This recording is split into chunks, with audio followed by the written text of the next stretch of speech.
the judge has to advocate for me and steer me in the right direction, at which time she allowed me to subpoena Deena Hinshaw, who is our chief medical officer of health for Alberta, who basically, what my defense was to be was, I needed proof that you have isolated the SARS-CoV-2 virus, and that, therefore, the science would give you the backing for your public health act. Which, in plain and simple terms, means prove to me that a pandemic exists. Prove to me that we're all going to die. Prove to me that this thing is raging out of control and that people are dying from this thing. 100%. And if they did that, then I would be no problem. I would say, okay, you're right. You've got this. I'll put this mask on. Well, as soon as I subpoenaed her, I got an officer shows up at my door 3 days later. He says, Mr. King, I need your address. I said, oh, you mean the address you're at right now? That address? Yeah, well, I need your email address. And I said, well, the same email address that's on all my correspondence with you guys and all this stuff? You already have it. Well, I need your telephone number. I said, you mean the telephone number that you call me on all the time? And he's kind of looking dumb. And he says, well, I'm just here to tell you that your court case has been canceled.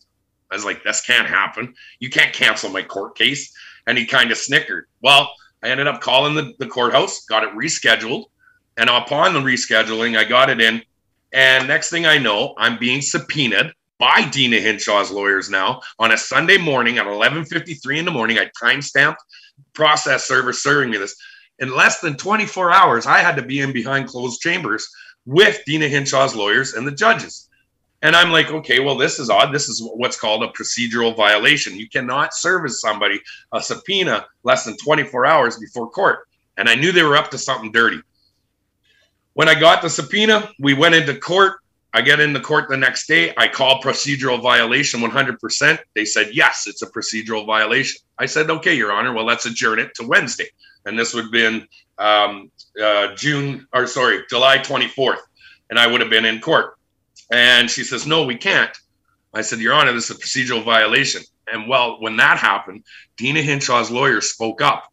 And she said, well, Your Honor, Mr. King is requesting evidence that we cannot give. And I was kind of like, what?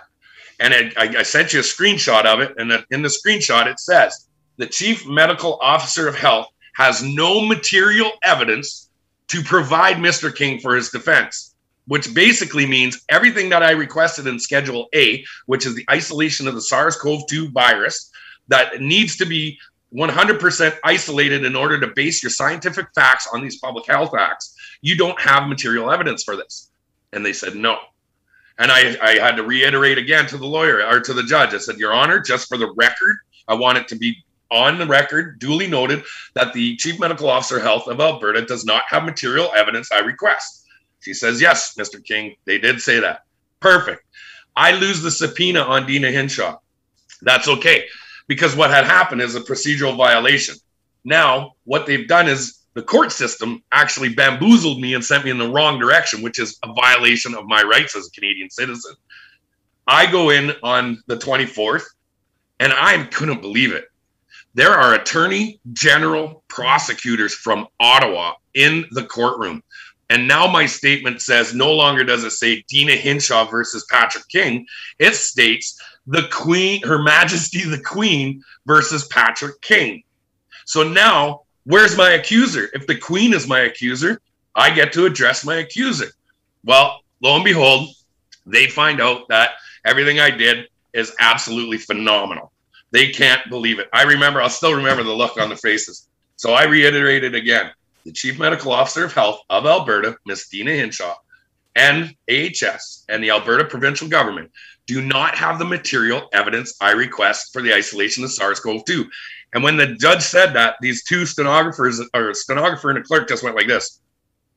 Yeah. And their jaws dropped to the floor. Yeah, they must have looked at the judge like, what, are we supposed to type this? Yeah. Do you really want this on the record? I mean, this is amazing stuff, and it's so simple when you think about it. This is so simple. You have essentially taught the world exactly what they need to do to liberate themselves. I mean, that's right. But the problem lies in, of course, we're going to have to battle uphill because we have a compromised judiciary, a corrupt judiciary. You have to get before a judge that's actually going to rule impartially. Yep. But okay, well, so take us through the rest of this, because you got to finish your story. I'm sorry. Yeah. So what happens now is, and in my closing remarks, I told the judge, I said, to your honor, I said, thank you very much. And I looked at the Crown prosecutor and I said, thank you very much. And to the attorney generals that decided to come in the room for a $1,200 ticket, and I got Ottawa listening now.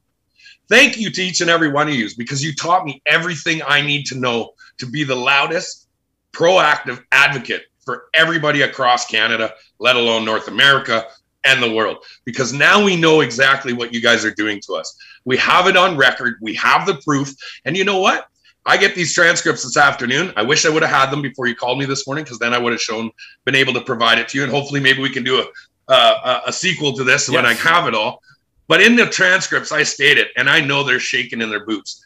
So when I said I'm going to start teaching people exactly what they need to do, because we were that close, they got me on what's called a jurisdictional challenge, which the judge advocated for me to subpoena Deena Hinshaw because she has to. But what she didn't do was tell me the appropriate direction to go to. So I used the justice of the peace who signed the subpoena. Well, it's a judge who needs to sign the subpoena, not a justice of the peace. So they got me on the jurisdictional challenge, but they also violated my rights in doing so. So now there's a process that we're going to go through, and hopefully I can't divulge too much more. But now what I can do is, with all these transcripts to everybody else, and they made a point in my court case, the Rook versus Alberta case, where they've summoned everybody who had violated any of these COVID rules. They're waiting on the determination of thousands and thousands of tickets and summonses, and the results of those will come. Well, what we did was we laid the foundation for everybody's court case now. So everybody's court case will go exactly the way I am. And what they need to do, and everybody needs to do, is you need to challenge the Public Health Act in your provinces, in your states, in your wherever you are. You file a challenge against these health acts, and that way the judge has no recourse. She has to subpoena the government officials that are responsible